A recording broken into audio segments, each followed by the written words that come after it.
আসসালামু আলাইকুম, শুভেচ্ছা সহ আমন্ত্রণ চ্যানেল আই সংবাদে আপনাদের সাথে আছে আমি নবনীতা।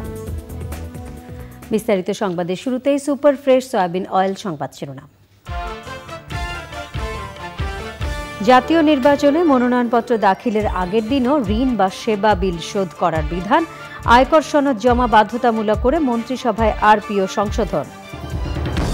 জনগণ বারবার ভোট দিয়েছে বলেই দেশের জন্য কাজ করার সুযোগ হয়েছে বললেন প্রধানমন্ত্রী। কমিউনিটি ক্লিনিকের কারণে স্বাস্থ্যসেবা মানুষের দোরগোড়ায় মন্তব্য। বিদেশি মুদ্রার রিজার্ভ নিয়ে উদ্বিগ্ন নয় বাংলাদেশ ব্যাংক, জানালেন গভর্নর। শতভাগ এলসি পরীক্ষা করায় 90% অর্থ পাচার কমার দাবি। এবং আইএমওর মহাসচিব পদে প্রার্থিতার সমর্থন আদায় পররাষ্ট্র মন্ত্রণালয়ে কূটনীতিকদের আমন্ত্রণ। জয়ের ব্যাপারে আশাবাদী বাংলাদেশ।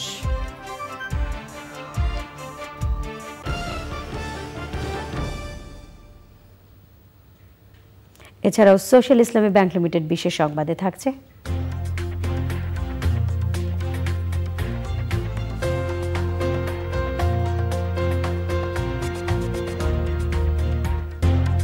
রাজধানীবাসীর সুবিধা বিবেচনায় 31শে মে থেকে সকাল 8টা থেকে রাত 8টা পর্যন্ত মেট্রো রেল চলার খবর।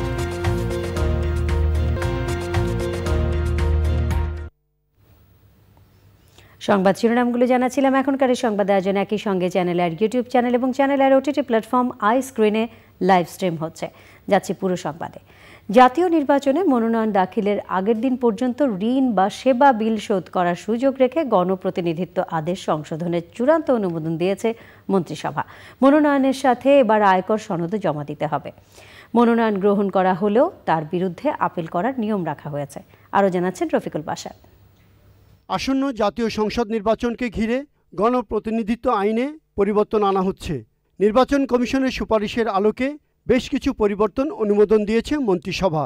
প্রধানমন্ত্রী শেখ হাসিনার সভাপতিত্বে মন্ত্রিসভার বৈঠকে আইনে সংশোধনের অনুমোদন দেওয়া হয়। এখন মনোনয়নপত্র বাতিল হলে আপিল করা যায়, কিন্তু আগামী নির্বাচনে মনোনয়নপত্র গ্রহণ করা হলে তার বিরুদ্ধেও আপিল করতে পারবে যে কেউ।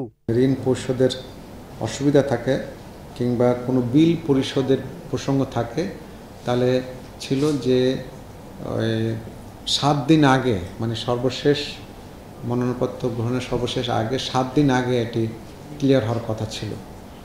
এখন আইনটা করা হয়েছে যে না, মানে দাখিলের পূর্বদিন পর্যন্ত যদি তার বিল পরিশোধ হয় বা তার ঋণ পরিশোধের হয়, তাহলে তিনি নির্বাচনে করতে পারবেন।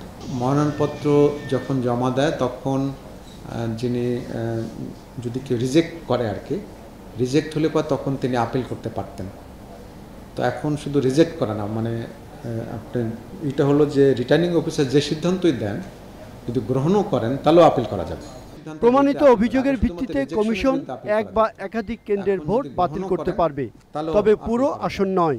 কোনো মুহূর্তে আপনাদের একটা ছিল যে আগে এই জিনিসটা ছিল যে মিডিয়া কর্মীদের উপর যদি কোনো কেউ হামলা করে বা আহত করে, তারাও ওই সুনির্দিষ্ট শাস্তির আওতায় আসবে আর কি।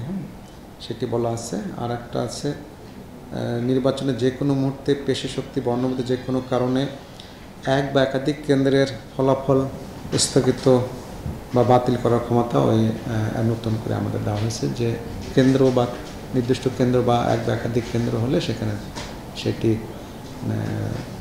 দেওয়া যাবে। শেয়ার, বিভিন্ন অ্যাপস, সফটওয়্যার সহ অস্থাবর সম্পত্তির বিনিময়ে ঋণ নেওয়ার বৈধতা দিয়ে সুরক্ষিত লেনদেন আইন 2023 অনুমোদন দিয়েছে মন্ত্রিসভা। Rafiqul Bashar, channel I, Dhaka. 5 city নির্বাচন নিরপেক্ষ করতে আইন শৃঙ্খলা রক্ষাকারী বাহিনী কোনো ধরনের পক্ষপাতমূলক আচরণ করবে না বললেন পুলিশের আইজি। নির্বাচন কমিশনের সাথে বৈঠকে তিনি বলেছেন, এই নির্বাচনগুলোতে বড় ধরনের ঝুঁকি নেই। ইসি বলছে ভোটের সময় পুলিশের ভূমিকা প্রশ্নবিদ্ধ হলে ব্যবস্থা নেবে নির্বাচন কমিশন। সোমা ইসলাম জানাচ্ছেন। আইন শৃঙ্খলা রক্ষাকারী বাহিনীর প্রধান সহ গোয়েন্দা বিভাগের শীর্ষ ব্যক্তিদের নিয়ে বৈঠকে বসে নির্বাচন কমিশন। 25শে May Gazipur city vote, 12 June Barishal ও খুলনা সিটি ভোট, 21শে জুন রাজশাহী ও সিলেট সিটি ভোট। এই ভোটগুলোকে সুষ্ঠু করতে আইন শৃঙ্খলা রক্ষাকারী বাহিনীকে নিরপেক্ষভাবে দায়িত্ব পালন করার কথা মনে করিয়ে দেয় নির্বাচন কমিশন। পুলিশ প্রধান বলেন, ইসির নির্দেশ পালন করবে আইন শৃঙ্খলা রক্ষাকারী বাহিনী। 5 সিটি কর্পোরেশন নির্বাচনের বিষয়ে তারা ঘোষণা দিয়েছেন কোন নির্বাচন কবে অনুষ্ঠিত হবে, এবং প্রথমে অনুষ্ঠিত হবে গাজীপুর সিটি কর্পোরেশন ইলেকশন, এবং প্রতিটির বিষয়ে আমাদের সাথে আলাপ হয়েছে। নির্বাচন কমিশন আমাদেরকে যে নির্দেশনা দিয়েছেন অবাধ, সুষ্ঠু, নিরপেক্ষ এবং গ্রহণযোগ্য একটা নির্বাচন করার জন্য, এবং সকলের কাছ থেকে আমাদের তথ্য নিয়েছেন এবং আমাদের সহযোগিতা কামনা করেছেন। আমাদের সহযোগিতা প্রদানের বিষয়ে এবং নির্বাচন কমিশনের নির্দেশনা অনুযায়ী দায়িত্ব পালনের বিষয়ে আমরা নির্বাচন কমিশনকে আশ্বাস দিয়েছি। পরে নির্বাচন কমিশন সচিব মোহাম্মদ জাহাঙ্গীর বলেন, নির্বাচনে অনিয়ম রুখতে আইন শৃঙ্খলা রক্ষাকারী বাহিনীকে নজরদারি বাড়াতে হবে। আইন শৃঙ্খলা রক্ষাকারী বাহিনীর সহ নির্বাচনের সাথে সম্পৃক্ত কোনো ব্যক্তি যদি নির্বাচনের আইন কানুনের পরিপন্থী কাজ করে, সেক্ষেত্রে নির্বাচন কমিশন তাদের বিরুদ্ধে আইনানুগ ব্যবস্থা গ্রহণের জন্য অনুরোধ জানান এবং তার ফিরতি ফলাফল ও প্রাপ্তি সাপেক্ষে সিদ্ধান্ত গ্রহণ করেন। আপনারা গাইবান্ধা নির্বাচনে দেখেছেন, যাদের বিরুদ্ধে তদন্তে অভিযোগ প্রমাণিত হয়েছে তাদের বিরুদ্ধে ব্যবস্থা গ্রহণের জন্য বলা হয়েছে, এবং ইতিমধ্যে বেশ কিছু ব্যক্তির বিরুদ্ধে ব্যবস্থা গ্রহণ করা হয়েছে, এবং যেগুলো এখনও প্রক্রিয়াধীন আছে সেগুলোকে ত্বরান্বিত করার জন্য বলা হয়েছে। এবং এই কথাটা আজকেও বলা হয়েছে, যদি কেউ নির্বাচনের আইনের পরিপন্থী কোনো কাজ করে, তিনি যে বাহিনীর হোক, যিনি ব্যক্তি হোক, তাকে আইনের আওতায় আনার জন্য নির্বাচন কমিশন যথাযথ পদক্ষেপ গ্রহণ করবে। প্রশাসন এবং পুলিশের সহযোগিতা ছাড়া ইসির পক্ষে ভোট সুষ্ঠু এবং নিরপেক্ষ করা সম্ভব নয় বলে মনে করে নির্বাচন commission. Soma Islam, channel I, Dhaka. দেশবাসীকে ধন্যবাদ জানিয়ে প্রধানমন্ত্রী শেখ হাসিনা বলেছেন, দেশের মানুষ বারবার ভোট দিয়েছে বলে তার জন্য দেশ ও মানুষের জন্য কাজ করার সুযোগ সৃষ্টি হয়েছে। কমিউনিটি ভিত্তিক স্বাস্থ্যসেবা নিয়ে জাতিসংঘের রেজুলেশন গ্রহণ হওয়ায় মন্ত্রিসভার ধন্যবাদ প্রস্তাবে দেয়া বক্তৃতায় প্রধানমন্ত্রী বলেন, কমিউনিটি ক্লিনিকের কারণে স্বাস্থ্যসেবা এখন মানুষের দোরগোড়ায়। নীলাদ্রি শেখর জানাচ্ছেন। দেশের তৃণমূল জনগোষ্ঠীকে প্রাথমিক স্বাস্থ্যসেবার আওতায় আনতে কমিউনিটি ক্লিনিক ভিত্তিক স্বাস্থ্যসেবা চালু করেছিল শেখ হাসিনা সরকার। তা এখন বিশ্বের কাছে রোল মডেল।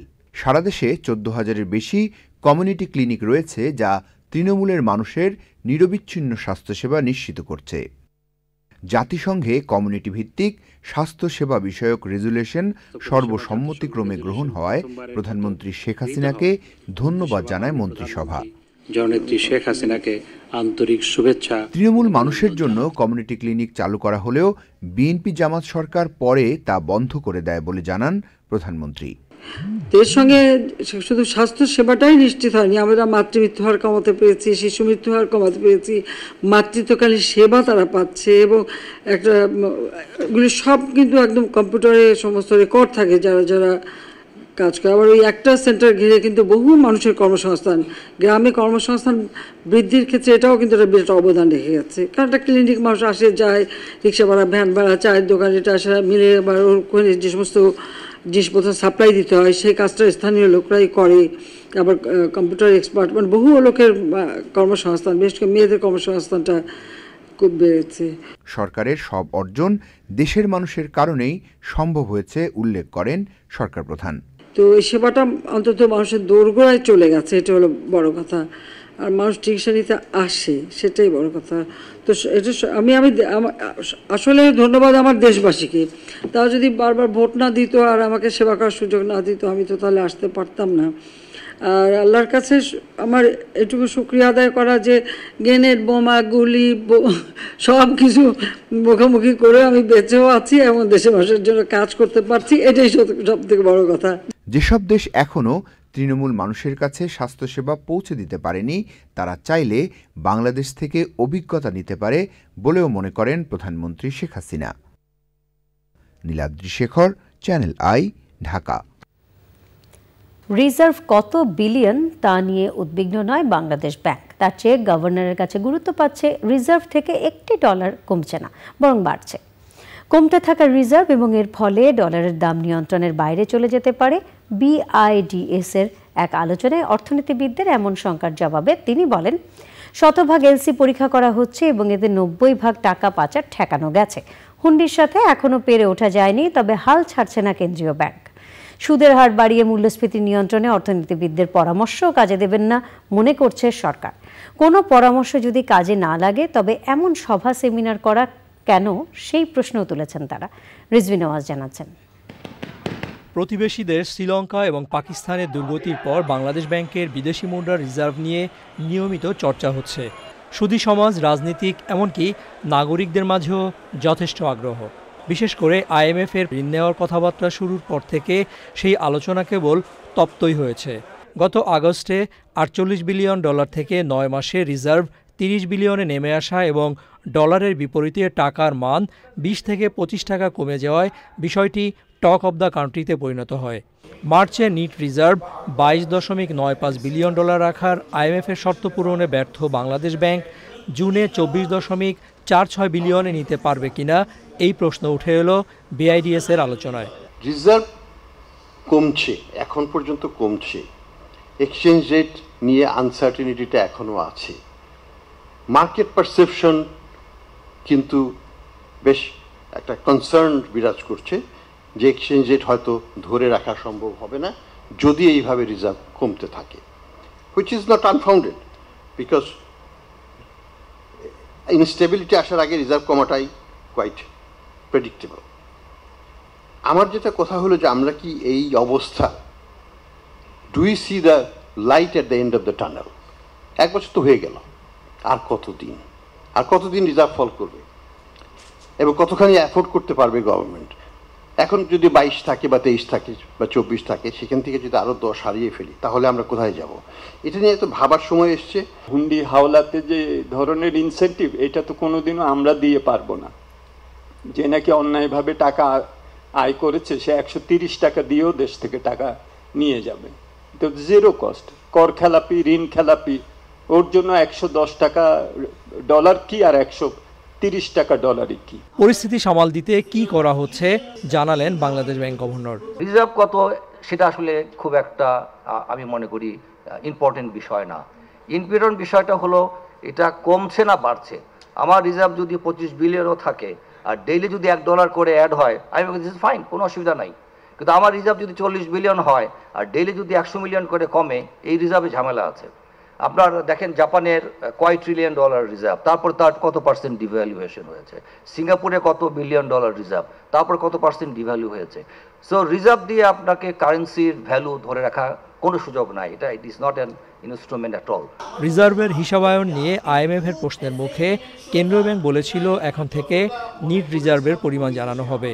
তা মানলে এখনই ব্যবহারযোগ্য প্রায় $6 বিলিয়ন বাদ দিয়ে সেপ্টেম্বরে 25.32 বিলিয়ন এবং ডিসেম্বরে নিট রিজার্ভের পরিমাণ রাখতে হবে $26.41 বিলিয়ন। রিজভিন আওয়াজ, চ্যানেল আই, ঢাকা। আন্তর্জাতিক সামুদ্রিক সংস্থার মহাপরিচালক পদে বাংলাদেশের প্রার্থীর পক্ষে ভোট দিতে 25 দেশের কূটনীতিকদের অনুরোধ জানিয়েছে বাংলাদেশ। মধ্যাহ্নভোজ পরবর্তী কূটনৈতিক ব্রিফিংয়ে পররাষ্ট্র প্রতিমন্ত্রী ভোটার দেশগুলোর প্রতিনিধির কাছে নিজেদের অবস্থান তুলে ধরেন। পরে কূটনীতিকদের নিরাপত্তা নিয়ে প্রশ্নের জবাবে তিনি জানান, স্বাগতিক দেশ হিসেবে কূটনীতিকদের নিরাপত্তা নিশ্চিত করা হচ্ছে। পান্থুর রহমান জানাচ্ছেন। আন্তর্জাতিক সামুদ্রিক সংস্থা আইএমওর মহাসচিব পদে নির্বাচন করছে বাংলাদেশ। চীন, তুরস্ক সহ 6 দেশের বিপক্ষে এই প্রতিদ্বন্দ্বিতায় বাংলাদেশের প্রার্থী নৌবাহিনীর ক্যাপ্টেন মঈন আহমেদ। আইএমওর মোবাইল স্যাটেলাইট অর্গানাইজেশনে দক্ষতার সঙ্গে কাজ করাই প্রার্থীর ভোট ক্যাম্পেইনের অংশ হিসেবে 25 ভোটার রাষ্ট্রের প্রতিনিধির জন্য পররাষ্ট্র প্রতিমন্ত্রীর ডিপ্লোম্যাটিক ব্রিফিং। পরে সাংবাদিকদের মুখোমুখি হয়ে পররাষ্ট্র প্রতিমন্ত্রী জানালেন, প্রতিদ্বন্দ্বী হওয়ায় যৌক্তিক কারণেই এই ব্রিফিংয়ে চীন ও তুরস্ককে আমন্ত্রণ জানানো হয়নি। আন্তর্জাতিক মেরিটাইম অর্গানাইজেশন যেটা আছে আইএমও, সে আইএমওর ডিজি পদে বাংলাদেশি একজনকে ক্যাপ্টেন মঈন আহমেদ 2 দফা খুব সফলতার সাথে ইমসোর ডিজি হিসেবে দায়িত্ব পালন করার পরে আমরা তাকে ডিজি আইএমও পদে প্রতিদ্বন্দ্বিতা করার জন্য সমর্থন দিয়েছি। সেটা নিয়ে আসলে বৈঠক ছিল। একটা কাউন্সিল ইলেকশন হয়, এই কাউন্সিলে মোটামুটি কত 40 জন সদস্য আছেন, তারাই ভোটার। তো এর মধ্যে যাদের দূতাবাস বাংলাদেশে আছে তাদের প্রতিনিধিদেরকে ডেকে আমাদের পক্ষে ভোট চেয়েছি। এই হলো বৈঠক। আমাদের ক্যান্ডিডেট ভালো, তিনি একজন প্রফেশনাল, তিনি ইমসোর ডিজি হিসেবে এবং খুব ডেকোরেটেড প্রফেশনাল লাইফ তার। আমরা নির্বাচনে ভালো ফলাফলে আশাবাদী।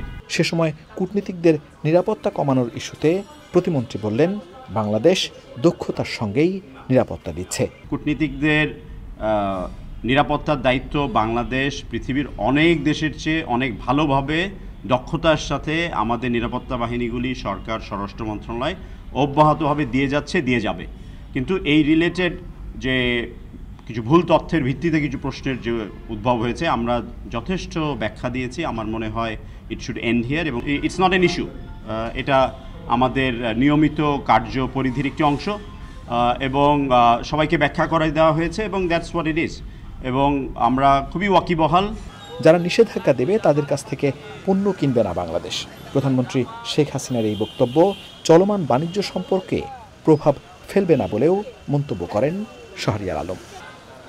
পান্থুর রহমান, চ্যানেল আই, ঢাকা। নিরাপত্তা নয়, কূটনীতিকদের বাড়তি নিরাপত্তা তুলে নেওয়া হয়েছে বলে জানিয়েছেন তথ্য ও সম্প্রচার মন্ত্রী। তিনি বলেন, জঙ্গি হামলার কারণে কয়েকটি দেশের কূটনীতিককে বাড়তি নিরাপত্তা দেওয়া হয়েছিল, এখন আর সেটা প্রয়োজন নেই। সরকার অত্যন্ত সফলভাবে জঙ্গিদের দমন করতে সক্ষম হয়েছে। মোখার মতোই বিএনপির আন্দোলনও পাশ কাটিয়ে চলে যাচ্ছে।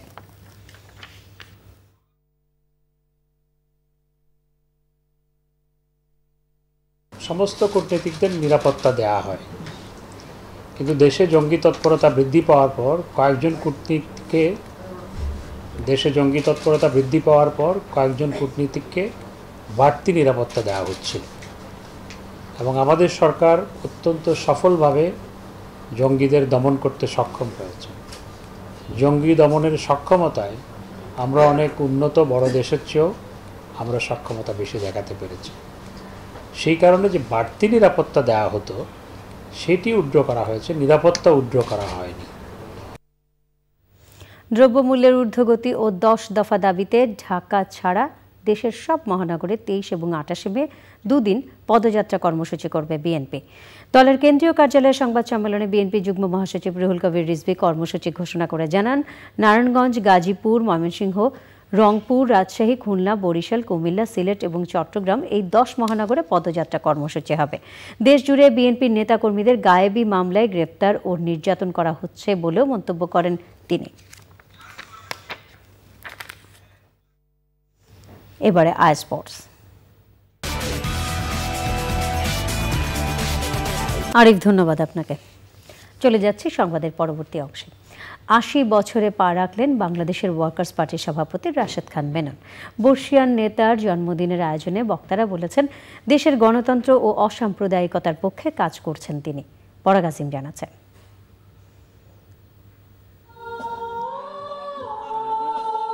80তে জনতার মেনন উদযাপন জাতীয় কমিটির আয়োজনে জন্মোৎসব ও সম্মিলন সভা। ইঞ্জিনিয়ার্স ইনস্টিটিউশন মিলনায়তনে ওই বর্ণাঢ্য আয়োজনে ওয়ার্কার্স পার্টির কর্মীরা ছাড়াও অংশ নেন বিভিন্ন রাজনৈতিক দলের নেতারা।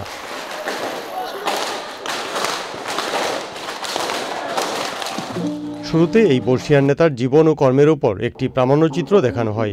14 সন্তানের মধ্যে রাশেদ খান মেনন নাম।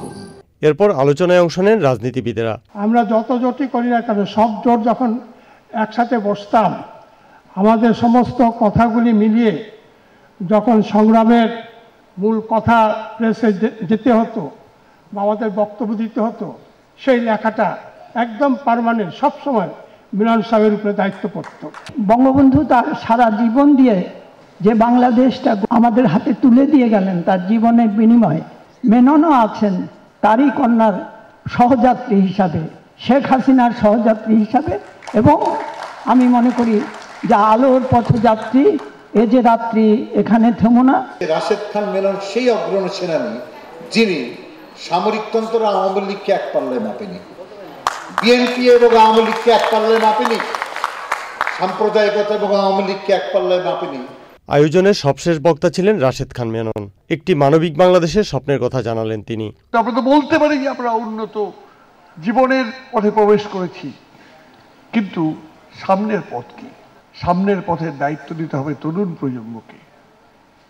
নতুন প্রজন্ম যদি সেই দায়িত্ব না নেন, ওই ডিজিটাল বাংলাদেশ অথবা স্মার্ট বাংলাদেশ কোনোটাই বাস্তবায়িত হবে, সেটা হচ্ছে আক্ষরিক অর্থে হবে। কিন্তু তার যে কন্টেন্ট, তার যে অন্তর্নিহিত যে সত্য যেটা রয়েছে সেটা কিন্তু সেখানে থাকবে না। ফুলেল শুভেচ্ছা ও সাংস্কৃতিক পরিবেশনার মধ্য দিয়ে শেষ হয় অনুষ্ঠান। পরাগ আজিম, চ্যানেল আই, ঢাকা। সংবাদের এই পর্যায়ে নিয়ে নিচ্ছি খানিকক্ষণের বিরতি। এবারে নিটল টাটা আন্তর্জাতিক সংবাদ।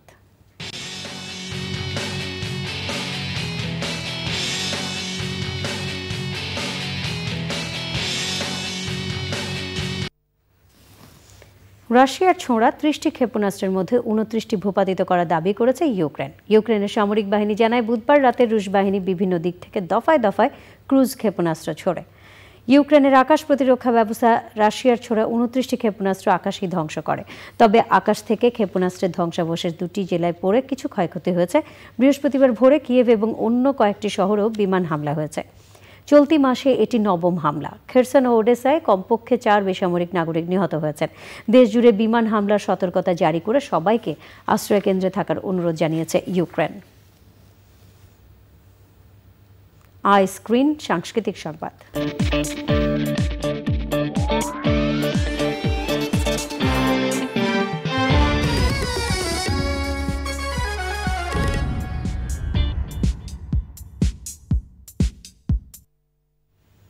বিশ্বের বিভিন্ন দেশের সঙ্গে বাংলাদেশে মুক্তি পাচ্ছে হলিউড চলচ্চিত্র ফার্স্ট এক্স।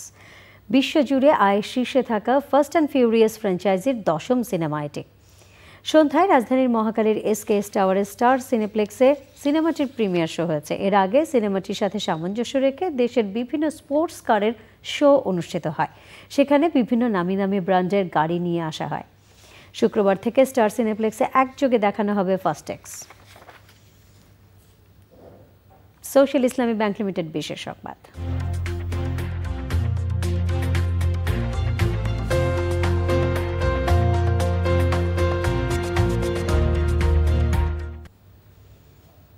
একত্রিশে মে থেকে সকাল 8টা হতে রাত 8টা পর্যন্ত মেট্রো রেল চলবে। রাজধানীবাসীর প্রয়োজনীয়তার কথা বিবেচনা করে এই সিদ্ধান্ত বলে জানিয়েছে Dhaka mass transit company limited DMTCL. DMTCL কার্যালয়ে এমআরটি লাইন 6 এর অগ্রগতির বিস্তারিত তুলে ধরে প্রতিষ্ঠানটি। লালা নওশিন জানাচ্ছেন।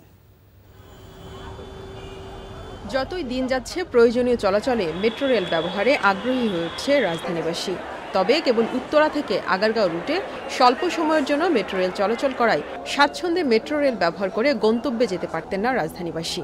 যাত্রীদের সুবিধার জন্য এবার সকাল 8টা থেকে রাত 8টা পর্যন্ত মেট্রো রেল পরিচালনার সিদ্ধান্ত নিয়েছে ডিএমটিসিএল কর্তৃপক্ষ।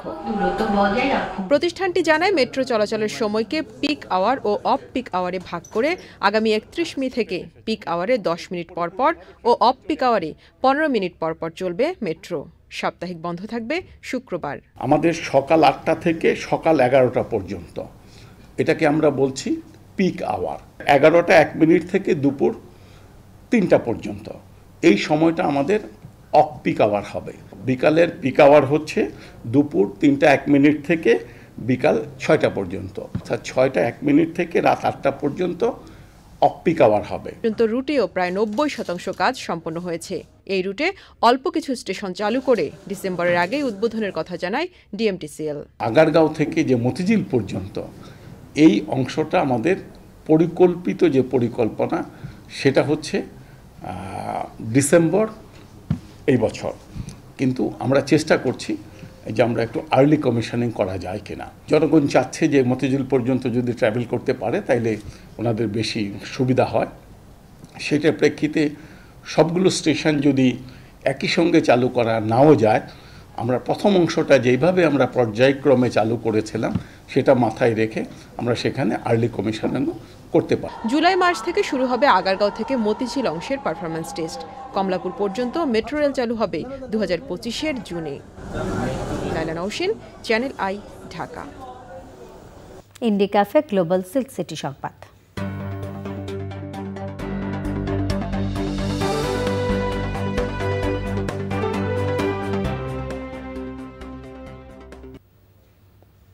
রাজশাহী মহানগরের পদ্মা ও শিমুল ক্লাস্টার সিডিসির সদস্যদের সাথে শুভেচ্ছা ও মতবিনিময় করেছেন আওয়ামী লীগের সভাপতি মণ্ডলীর সদস্য ও Rajshahi city mayor AHM Khairuzzaman Liton. মহানগরীর কয়েরদারা এলাকায় এই সভায় মেয়র বলেন, দেশের অর্ধেক জনগোষ্ঠীকে ঘরে রেখে সামগ্রিক উন্নয়ন সম্ভব নয়, নারীদের সুশিক্ষায় শিক্ষিত করে তুলতে হবে। মতবিনিময় সভায় সভাপতিত্ব করেন শিমুল ক্লাস্টারের সভাপতি আফরোজা বেগম। বক্তৃতা করেন সিডিসি প্রকল্পের উপদেষ্টা আরিফুল হক কুমার এবং অন্যরা। পূবালী ব্যাংক লিমিটেড কৃষি সংবাদ।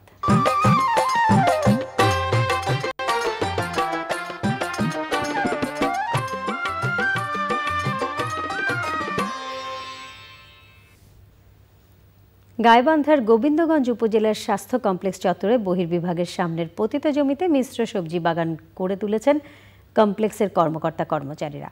ফসল উৎপাদনের মধ্য দিয়ে খাদ্য নিরাপত্তায় বড় ভূমিকা রাখছে এই বাগান। গাইবান্ধা থেকে ফারুক হোসেনের পাঠানো তথ্য ভিডিও চিত্রে সুদীপ্তা মাহমুদ জানাচ্ছেন। গোবিন্দগঞ্জ উপজেলা স্বাস্থ্য কমপ্লেক্স চত্বরের বহির্বিভাগের সামনের পরিত্যক্ত জায়গাটি স্বাস্থ্য ও পরিবার পরিকল্পনা কর্মকর্তার উদ্যোগে পরিষ্কার করে সবজি বাগান গড়ে তোলা হয়েছে। স্থানীয় কৃষি বিভাগের সহায়তায় গড়ে ওঠা বাগানে চাষ হয়েছে লাউ, ঢেঁড়স, লাল শাক, পালং শাক, বেগুন, বরবটি সহ নানান সবজি। এখানে ময়লা আবর্জনা ছিল, এগুলো পরিষ্কার করে সবজি, বিভিন্ন ধরনের সবজি চাষ করা হয়েছে। এই যে বিভিন্ন শাক এখানে উৎপাদন করছে, এটা দেখে আমরা আগ্রহী হচ্ছি। আমাদের বাড়ির আনাচে কানাচে জায়গা থাকবে, আমরা সেটাও ফেলে রাখবো না।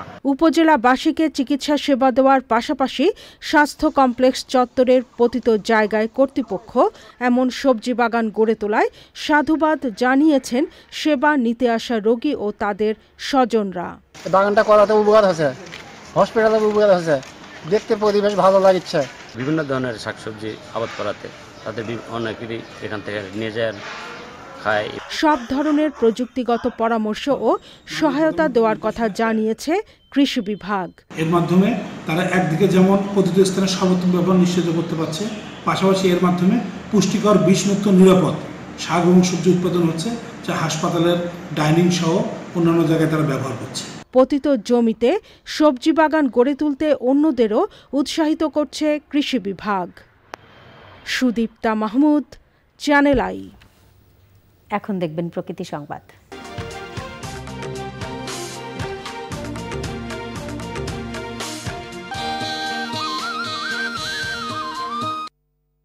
আমাদের অতি পরিচিত একটি পতঙ্গ মৌমাছি। ক্ষুদ্র হলেও মৌমাছির পরিবেশ এবং অর্থনৈতিক গুরুত্ব অপরিসীম। তবে জলবায়ু পরিবর্তন, দূষণ সহ বিভিন্ন কারণে পৃথিবীতে মৌমাছির সংখ্যা এবং প্রজাতি বৈচিত্র্য কমে যাচ্ছে। তাই মৌমাছি সংরক্ষণের সচেতনতা তৈরিতে 20শে মে পালিত হয় বিশ্ব মৌমাছি দিবস।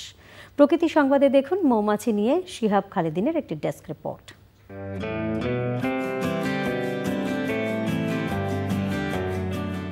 মাত্র 1 চা চামচ পরিমাণ মধু সংগ্রহ করতে 12টি মৌমাছির পুরো জীবনকাল কেটে যায়। তাই বিশ্বের সবচেয়ে কঠোর পরিশ্রমী প্রাণীদের মধ্যে মৌমাছি অন্যতম।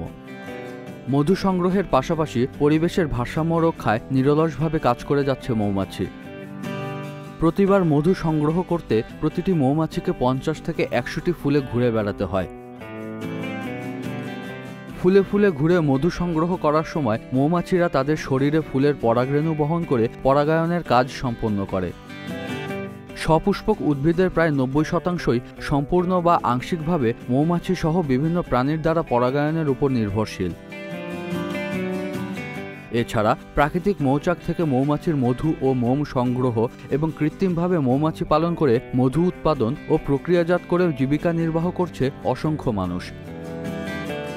দেশের টেকসই কৃষি ও গ্রামীণ কর্মসংস্থান সৃষ্টির ক্ষেত্রেও মৌমাছি গুরুত্বপূর্ণ অবদান রাখছে।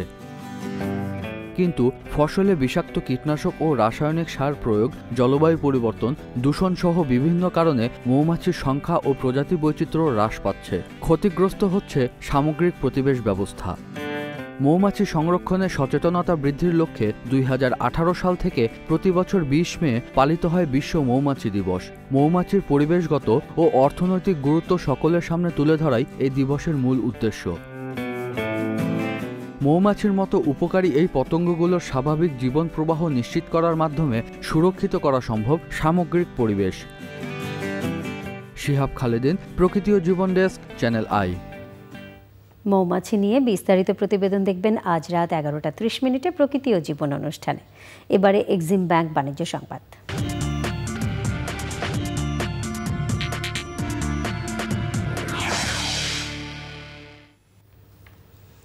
বাংলাদেশি গ্রাহকদের জন্য বাংলাদেশ হোন্ডা প্রাইভেট লিমিটেড বাজারে এনেছে রেসিং সেন্সেশন এবং টোটাল কন্ট্রোল সহ real sports bike CBR 150R Indonesia version. বাজারজাত উদ্বোধনীতে ছিলেন বাংলাদেশ হোন্ডা প্রাইভেট লিমিটেডের managing director and CEO Shigeru Matsuzaki, chief marketing officer Shah Mohammad Ashikur Rahman এবং chief production officer Hiroyuki Yasunaga. দেশ জুড়ে হোন্ডার অনুমোদিত বিক্রয় কেন্দ্রে 3টি আকর্ষণীয় রঙে পাওয়া যাবে। ট্রাই কালার ও ভিক্টোরি রেড ব্ল্যাকের মূল্য 5,65,000 এবং মোটোজিপি এডিশনের দাম 5,75,000 টাকা। সংবাদে আবারও নিয়ে নিচ্ছি খানিকক্ষণের বিরতি। আর বিরতির পর যখন ফিরছি তখন থাকছে রাজধানীর মণিপুর স্কুলে ভারপ্রাপ্ত প্রধান শিক্ষক নিয়োগ নিয়ে উত্তেজনা, অচল অবস্থা কাটাতে উচ্চ আদালত। ফ্রুটিকা নিবেদিত।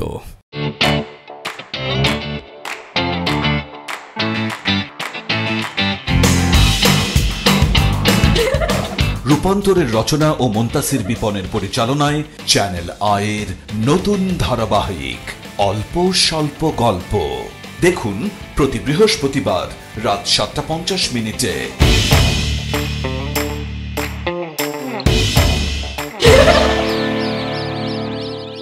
ফ্রুটিকা মানে ফ্রুটসের গুডনেস, আর ফ্রুটস মানে ফ্রুটিকা।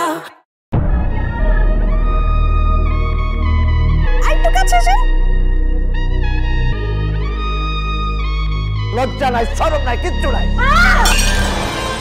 মারুফ রেহমানের রচনা ও মাহমুদুর রহমান হিমির পরিচালনায় চ্যানেল আয়ের নতুন ধারাবাহিক হইচই পরিবার দেখুন প্রতি মঙ্গল ও বুধবার রাত 9:35। আমি আর তোমার সংসারে নাই, এই সংসার কেমনে চলে আমিও দেখবো। তুমি তো মানুষ বলে গণ্য করতেছো না। তুমি এমন ভাবে কথাগুলো বলতেছো যেন দোষটা আমার। গাদার ঘরে গাদা জল কি? আমার মাথায় বাজ পড়ছে। আপনি চাল থেকে গেছেন কেন? আমার আরো সাইড দেবো বস। আমি কি মাথায় নিয়ে নাচবো? তোমাদের বাসার সবাই কি পাগল নাকি?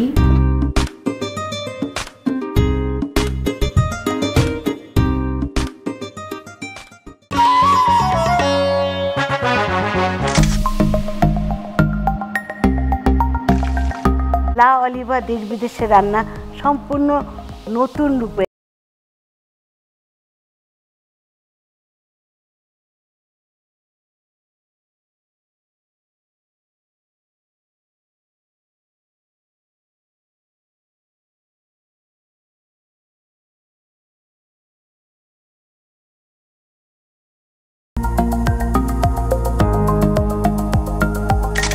লা অলিভা দেশ বিদেশের রান্না দেখুন প্রতি বুধবার বাংলাদেশ সময় সন্ধ্যা 6:20 শুধুমাত্র চ্যানেল আইতে।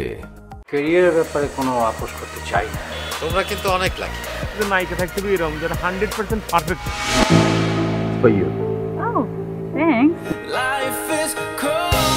সাগর জাহানের রচনা ও ইমরান হোসেন ইমুর পরিচালনায় চ্যানেল আইয়ের নতুন ধারাবাহিক সুপার 6 উপভোগ করুন প্রতি শুক্র ও রবিবার রাত 9:35। ভাবি, আমার কথা ব্যঙ্গ করে বলার মানে কি? আমার প্যারি নাদান দেবর, সে কি আমার চোখের ভাষা এখনো বুঝে না? কি খাইয়েছিলেন যে একদম জ্বলে পুড়ে ছাক হয়ে গেল? আপনি এত বেশি কথা বলেন কেন? এভাবে কথা বলবে না, তা না হলে কিন্তু। কি কি করবে তুমি আমার?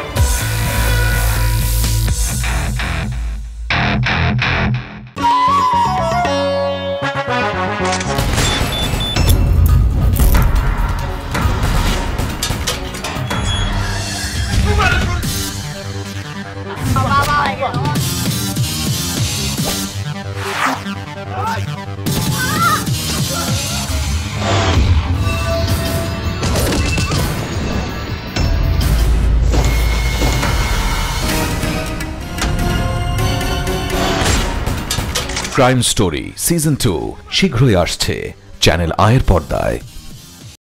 ফ্রুটিকা নিবেদিত।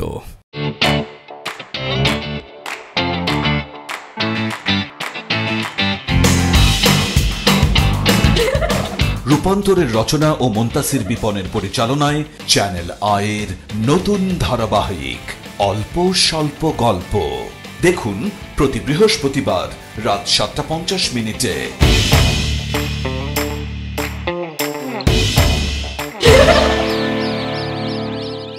ফ্রুটিকা মানে ফ্রুটসের গুডনেস আর ফ্রুটস মানে ফ্রুটিকা। আইটু কাছে আসেন। লজ্জা নাই, শরম নাই, কিচ্ছু নাই। মারুফ রহমানের রচনা ও মাহমুদুর রহমান হিমির পরিচালনায় চ্যানেল আয়ের নতুন ধারাবাহিক হইচই পরিবার দেখুন প্রতি মঙ্গল ও বুধবার রাত 9:35। আমি আর তোমার সংসারে নাই, এই সংসার কেমনে চলে আমিও দেখবো। তুমি তো মানুষের মানুষ বলে গণ্য করতেছো না। তুমি এমন ভাবে কথাগুলো বলতেছো যেন দোষটা আমার। কাদার ঘরে কাদা জল কি? আমার মাথায় বাজ পড়ছে। আপনি চালাতে গেছেন কেন? আমার আরো সাইড দেবো বস। আমি কি মাথায় নিয়ে নাচবো? তোমাদের বাসার সবাই কি পাগল নাকি?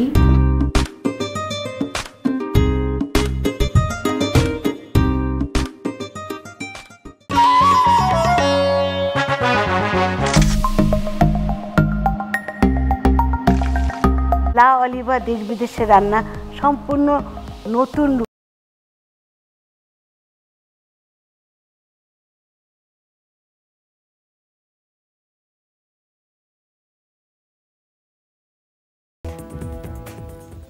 প্রধান শিক্ষক নিয়োগকে কেন্দ্র করে সংকটের মুখে পড়েছে রাজধানীর অন্যতম বড় শিক্ষা প্রতিষ্ঠান মণিপুর উচ্চ বিদ্যালয় ও কলেজ। উচ্চ আদালত এবং মাধ্যমিক ও উচ্চ শিক্ষা অধিদপ্তর মাউসের নির্দেশে দায়িত্ব নেওয়া ভারপ্রাপ্ত প্রধান শিক্ষক মোহাম্মদ জাকির হোসেনকে অব্যাহতি দিয়ে অ্যাডহক ম্যানেজিং কমিটির নোটিশকে অবৈধ উল্লেখ করে আন্দোলন করছেন প্রতিষ্ঠানটির শিক্ষকরা। অনাকাঙ্ক্ষিত পরিস্থিতি এড়াতে প্রতিষ্ঠানটির মূল ক্যাম্পাসে নিরাপত্তা ব্যবস্থা জোরদার করেছে পুলিশ। ঢাকার রুশ দূতাবাসে প্রথম উন্মুক্ত বিশ্ব জ্যোতির্বিদ্যা অলিম্পিয়াডে অংশগ্রহণকারী বাংলাদেশি বিজয়ীদের পুরস্কার দেওয়া হয়েছে। রাশিয়ান ফেডারেশন মর্দোভিয়া প্রজাতন্ত্রের শিক্ষা মন্ত্রণালয়ের আয়োজনে প্রথম উন্মুক্ত বিশ্ব জ্যোতির্বিদ্যা অলিম্পিয়াড অনুষ্ঠিত হয়। Bangladesh olympiad on astronomy and astrophysics BDOAA ইভেন্টে বিজয়ী 32 জনের মধ্যে বাংলাদেশ থেকে 6 জন পুরস্কার পেয়েছেন। ঢাকায় রাশিয়ান হাউসের সহায়তায় এই পুরস্কার দেওয়া হয়। বিজয়ীদের পুরস্কার দেন বাংলাদেশের রাশিয়ার রাষ্ট্রদূত আলেকজান্ডার ডি মন্তিৎস্কি। চট্টগ্রাম বন্দরে কন্টেইনার হ্যান্ডেলিংয়ের ধারণ ক্ষমতা বাড়াতে পতেঙ্গায় বেঙ্গল এয়ারলিফট নিজস্ব গ্রুপ অর্থায়নে অত্যাধুনিক কন্টেইনার শেড চালু করেছে। পূর্ব পতেঙ্গার লালদিয়া চত্বরে এই শেডে বছরে 15,000-এরও বেশি গার্মেন্টস পণ্যভর্তি কন্টেইনার হ্যান্ডেলিং করা যাবে। উদ্বোধন অনুষ্ঠানে বেঙ্গল এয়ারলিফট গ্রুপের চেয়ারম্যান ব্যারিস্টার মেহনাজ মানানের সভাপতিত্বে বক্তৃতা করেন গ্রুপের ব্যবস্থাপনা পরিচালক আরিফ রহমান, পরিচালক ফাইকা নাসের এবং ইনকন্ট্রেট লিমিটেডের ব্যবস্থাপনা পরিচালক মহসিন সরকার ও অন্যরা। সংবাদে আবারও নিয়ে নিচ্ছি বিরতি। আর বিরতি আপনাদের সাথে আছি চ্যানেল আই সংবাদ নিয়ে। এবারে খেলার খবর।